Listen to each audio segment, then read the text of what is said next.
And I always fail to pronounce the name of his university, so I'll let him do that himself. He's from Catalonia. And he's going to be talking about big data anonymisation.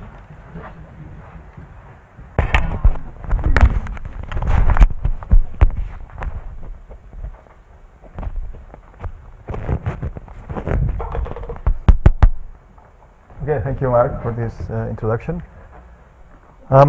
Yeah, I guess I will be skipping a lot of slides, but I think that it's good that the presentation is as complete as possible in case anyone can download it. So this is about challenges and things that can be done to anonymize big data to some extent. So there is first some discussion about legal aspects, although I am not a legal expert, but it is worth doing that. And then I will sketch the position of the two extreme positions that can be found. One are the nihilists, so no privacy is to be found in the world of big data. And then there is the fundamentalist position that we must care about privacy even if we lose big data.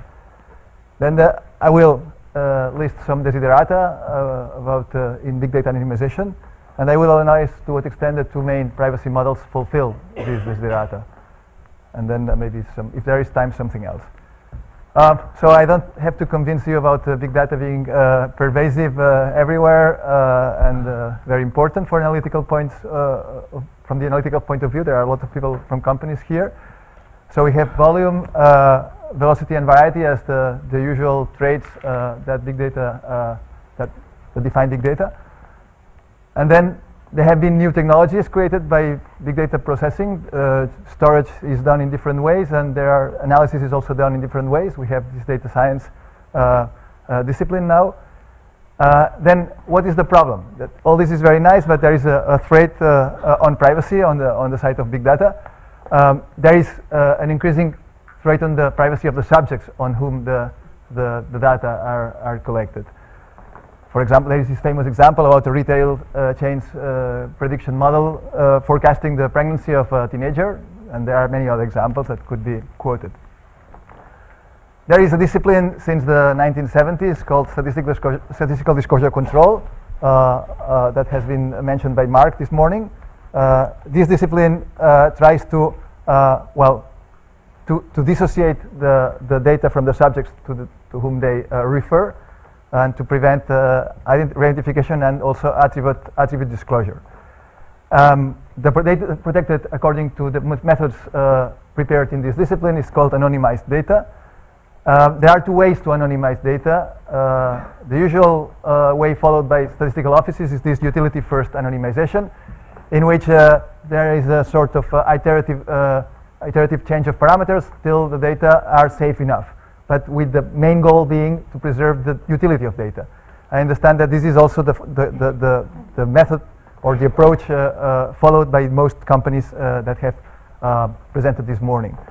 There is another way preached by the computer science academic community, which is called privacy first, could be called privacy first, in which there is the approach is to first enforce a so-called privacy model, like k-anonymity or differential privacy, in order to have an ex-ante privacy guarantee. This approach is very sound from the privacy point of view, but it may lead to poor data utility and linkability depending on the parameter choice, on the parameters chosen when deploying the model. Then what is the interaction between big data, privacy law, and ethics? Well, big data involve collecting all possible data and extracting knowledge from them, and possibly in innovative ways.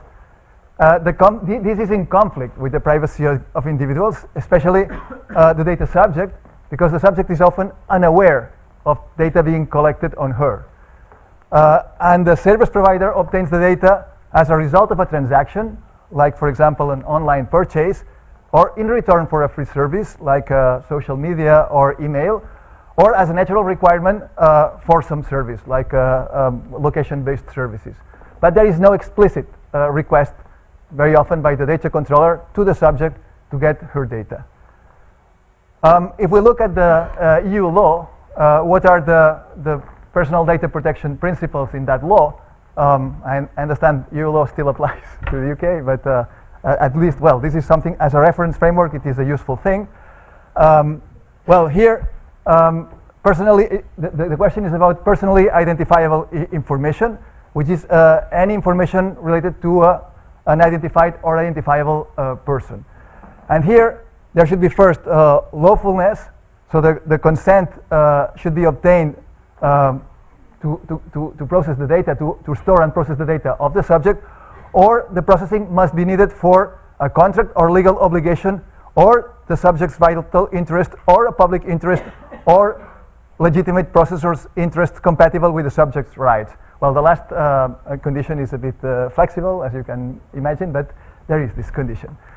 Then there is also this consent principle that there must be a consent by the subject, which must be obtained in a simple way that the subject can understand. It must be specific, and it must be explicit. It's not opt-out, it should be opt-in. Okay? And then there is also this purpose limitation.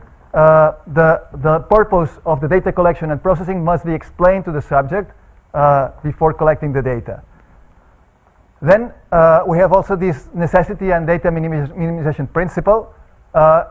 Only what is needed should be collected, and it should be kept only for the shortest possible time. Okay? Transparency and openness relate to the subjects getting information about the collection and processing in a way they can understand. Their individual rights must be, it must be possible for the subjects to exert their individual rights of access, rectification, erasure, and even the right to oblivion. There should be information security. If you collect data, personally identifiable data, you must keep them in a safe way. It must not, they should be safe from hacking and other stories. The collector is also accountable in the sense that it should be able to demonstrate compliance with the previous principles, and the collector should use data protection by design and by default. Okay? Privacy should be built in the approach rather than as an afterthought. Then big data conflict in many ways with the previous principles. Unless personal data are anonymized, and this is the way around in a way, there are potential conflicts with a lot of principles like purpose limitation, first of all. Big data are often used for secondary purposes that are not even known at collection time. Consent, if the purpose is not clear, consent cannot be obtained. Then lawfulness, without purpose limitation and consent, lawfulness is dubious. Necessity and data minimization, well, big data result precisely from accumulating data for potential use. And individual rights. If individuals don't even know which data are stored on them, well, you cannot assure individual rights to subjects. Accountability, of course, if compliance does not hold, you cannot prove it holds. Then what is the relation between big data and privacy? Well, some people say, so what is the direction? Some people say that, well, one should minimize privacy in order to avoid hindering technology development. And we should only care about neutralizing privacy damaging data uses. But data collection should be free or self-regulated. This is one approach. The other approach is that the devil is in the collection, so you should not collect data at all if possible. Well, of course, data collection can lead to many possible problems like data violation by attackers, or misuse by employees, or undesired secondary use, the secondary use that is not approved by the subjects. Changes in corporate practice. We all remember that WhatsApp recently changed their policy, and they will share their data with Facebook. This is something that was not announced in the beginning. And also we have this problem of government access without legal guarantees. So collection is really a problem, of course. Then what is the solution? Well, one possible solution is anonymization. If we can well, transform the data in such a way that they are no longer personal, then a lot of the conflict, a lot of the problems before disappear. Well, the problem is that anonymizing big data is very challenging, and it is not easy at all. If we anonymize too little, then by just suppressing identifiers, then this may be insufficient to guarantee any privacy. If we anonymize too much, then it may be impossible to link data corresponding to similar or the same, maybe the same is not acceptable, but linking data corresponding to similar subjects may be impossible. So what to do? Well, there are people who say, the nihilist says that privacy should be sacrificed either to security or to functionality or to both. And then we have the several people like the data brokers and people like that who are in that line.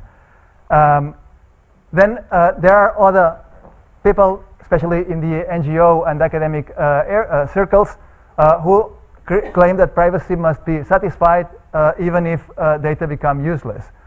And here, well, this may be the result, this data becoming useless, of using statistical disclosure control methods with too stringent parameters.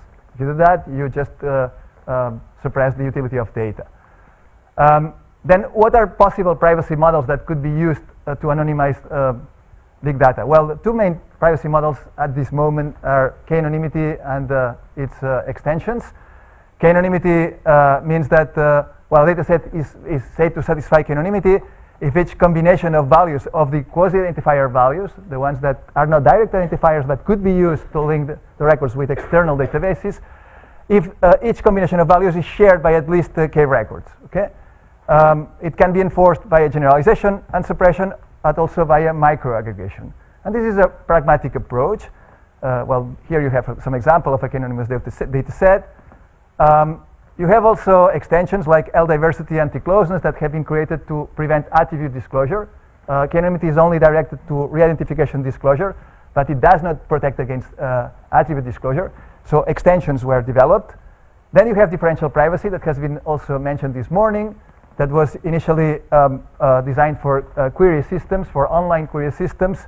And the idea is that the absence or presence or modification of a single record in the database should have virtually no impact on the answers to queries on that database.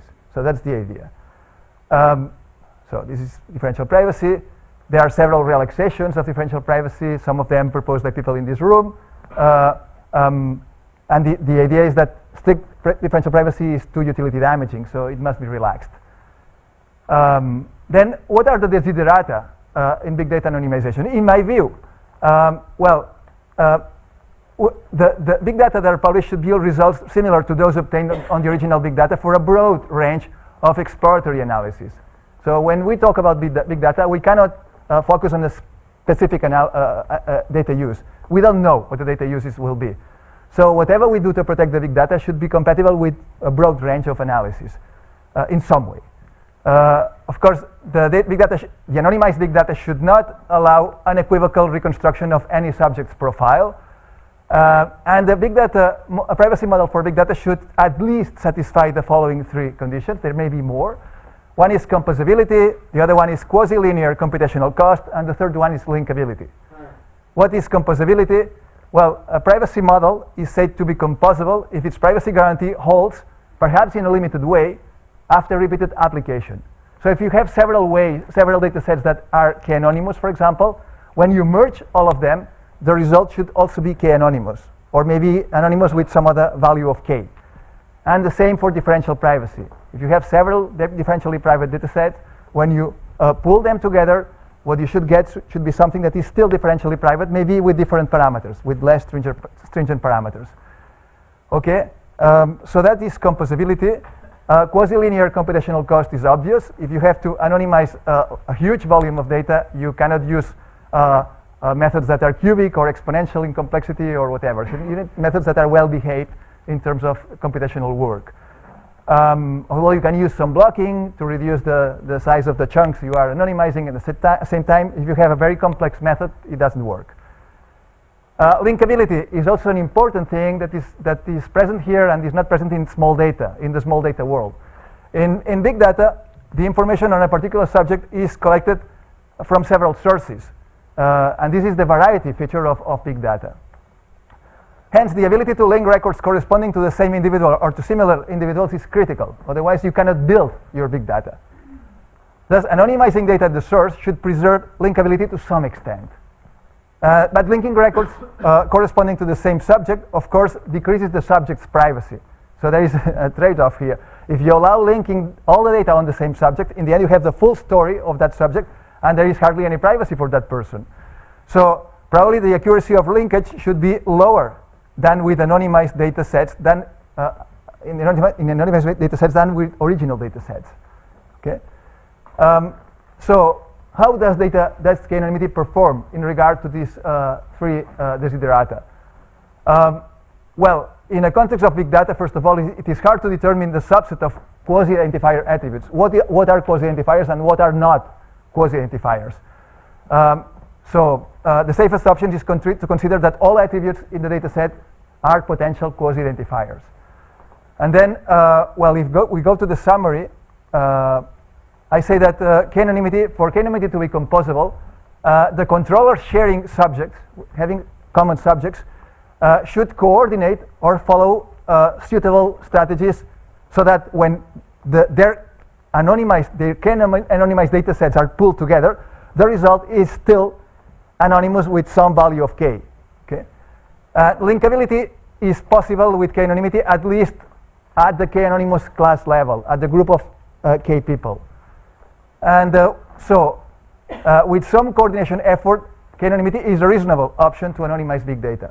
Of course, the biggest problem is this coordination that is needed between the controllers. So the controllers must not only know each other, but must coordinate. Of course, this is a bit thorny, but it is possible. With differential privacy, we have that the privacy guarantees are very strong, and that the smaller epsilon, the more privacy. It can be reached via noise addition or by generating synthetic data from a differentially private model. So synthetic data can be either partially or fully synthetic. And in partial synthesis, only the values that are deemed too sensitive are synthesized. So what is the performance of differential privacy with regard to the desiderata? Differential privacy has good composability properties, much better than k-anonymity. So it might be suitable to anonymize dynamic data, in which several updates are published and merged by the data analyst. It has also low computational cost, so this may be suitable for very large data sets. Linkability, however, is only feasible if the data sets share unaltered attributes, like the confidential ones. Otherwise, you cannot link anything into differentially private data sets. And the main problem with differential privacy is that it does not provide significant utility for exploratory analysis unless the epsilon parameter is quite large. So unless you relax privacy a lot, you cannot have a utility for a broad range of data uses.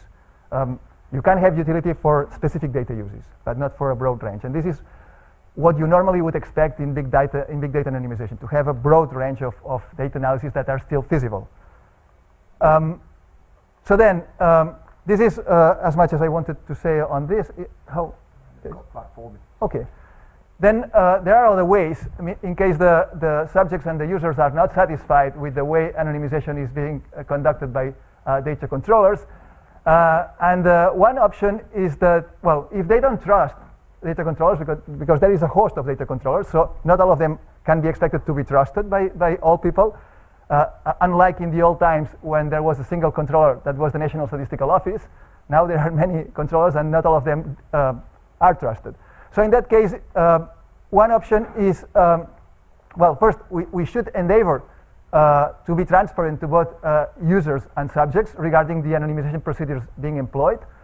The subject must be able to assess how much her data have been anonymized, and the user must be told the SDC, the statistical disclosure control methods and parameters that have been used, except any random seeds, in order to maximize the data utility. Okay? If in spite or because of transparency, subjects are not happy at all with the way things are being done by the controllers, they may prefer to take care of anonymizing their own data. Nowadays, everyone except myself and some other people have a smartphone. So, in fact, the smartphone could do a lot of the computational job of anonymizing your own data. In fact, in big data context, it is also good to relieve the data controller from the computational burden of doing all the anonymization himself. local anonymization is an alternative paradigm in which the subject anonymizes her own data before handing it to the controller. In fact, there are very old proposals in that line, like this local response, randomized response by Warner in 1965.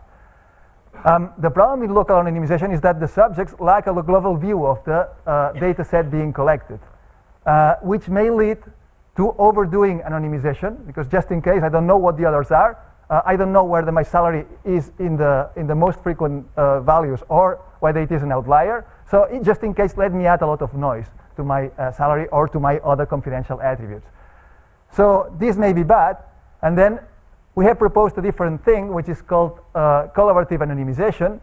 And the idea is to combine the low utility loss of centralized anonymization and the high subject privacy of local anonymization. Well, this is based on something that we call co-utility. The idea is that subjects collaborate to determine the disclosure risk associated to their data, and then they locally apply the right level of protection.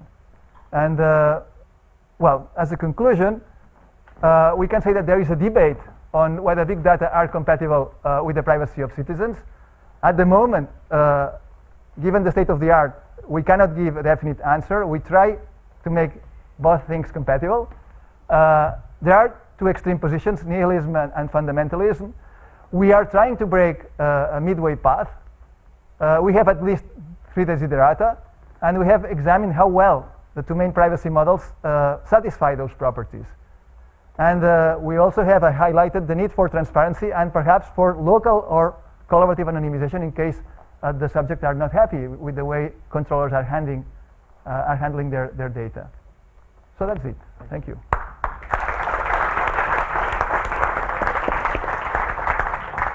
Wow, 50 slides in 24 minutes. No, yeah, it's a few less than that. Okay, any questions?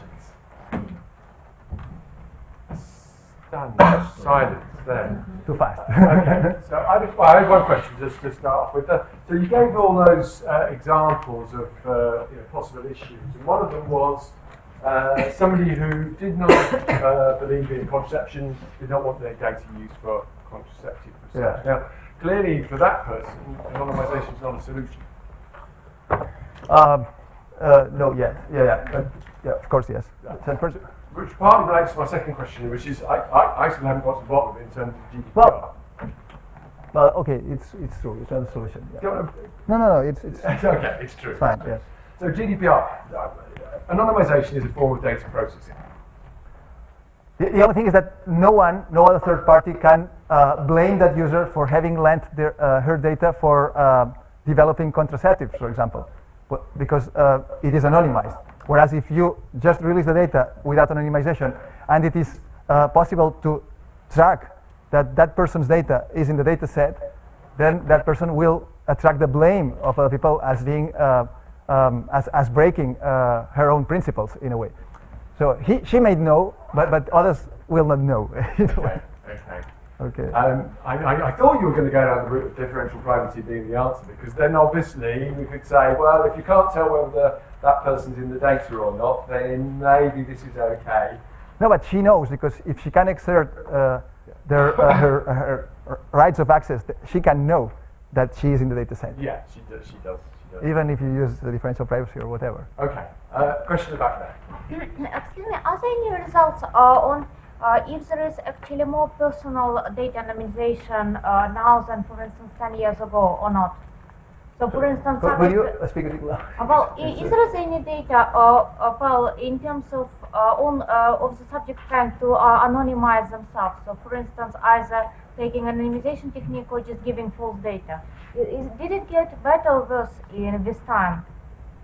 So, for instance, if you go at somewhere at the beginning of development of big data technology and now.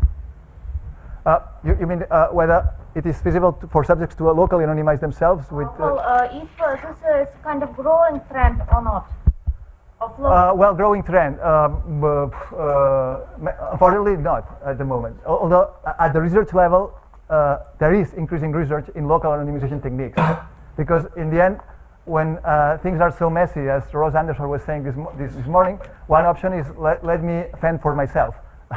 And that's the attractive of local anonymization. Any others? A question about, I like the idea of the collective or collaborative anonymisation, the last point you made. How do you think that would work in practice, though? I mean, would I, as a user, then be given an alert that someone wants to use my data, choose something, or is it done on my behalf? There is one slide that I effectively deleted, but it is about, for example, how to achieve k-anonymity in a collaborative way.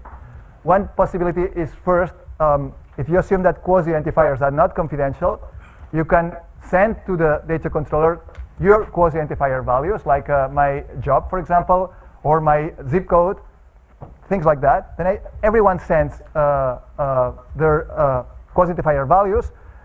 The data controller creates k-anonymous classes from the quasi-identifier values from everyone, and then publishes the clusters. Like these people from this age to this age in this zip code area. And then in a second stage, each subject uses an anonymous channel, like Tor or something like that, to send her confidential attribute values. And you must send your confidential attribute values in an anonymous way, and tell the data controller, I belong to this cluster of K users. If you do that, then nothing is in danger, because you only associate your confidential values to a cluster that is already K-anonymous. So that's a way, for example. So it's interesting, but I'm just going back to the whole thing about self-anonymisation. This is all well and good, I think, with fairly savvy people, but imagine I'm an 89-year-old lady who's wanting to participate in a medical study on fertility or something. Yeah, well, I was thinking of something along the lines of Alzheimer's, for example. Then they are not going to be in a position to give any form of authority, permissions really, or certainly not going to be able to do any form of anonymisation. So how would you propose it works in that case? I mean, if the lady is not in full wits, let's say, or I mean, if she's Well, even if they are, they just want to do some test, but they may not be computer savvy or computer literate, then are they necessarily going to understand what is required to actually anonymise their own data?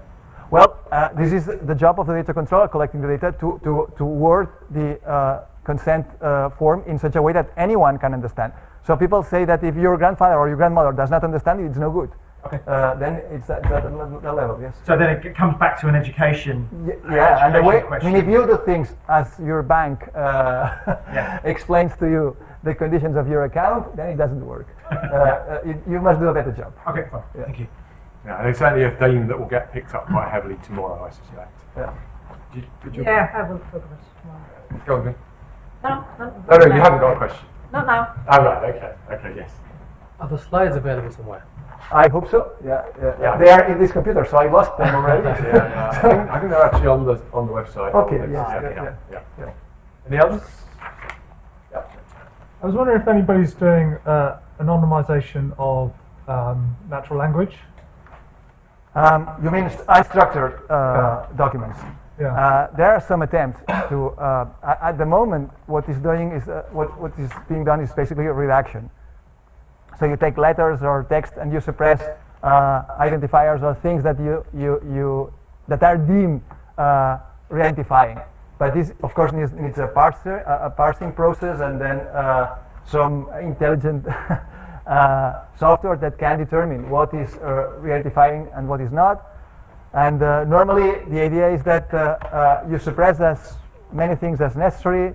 Well, normally the setting is that you have a huge collection of documents, and you suppress as many things as necessary, so that there is some level of similar to k-anonymity. Not quite, but so that the document cannot be attributed to a single person. But it is very preliminary, I must say. But there is something at least.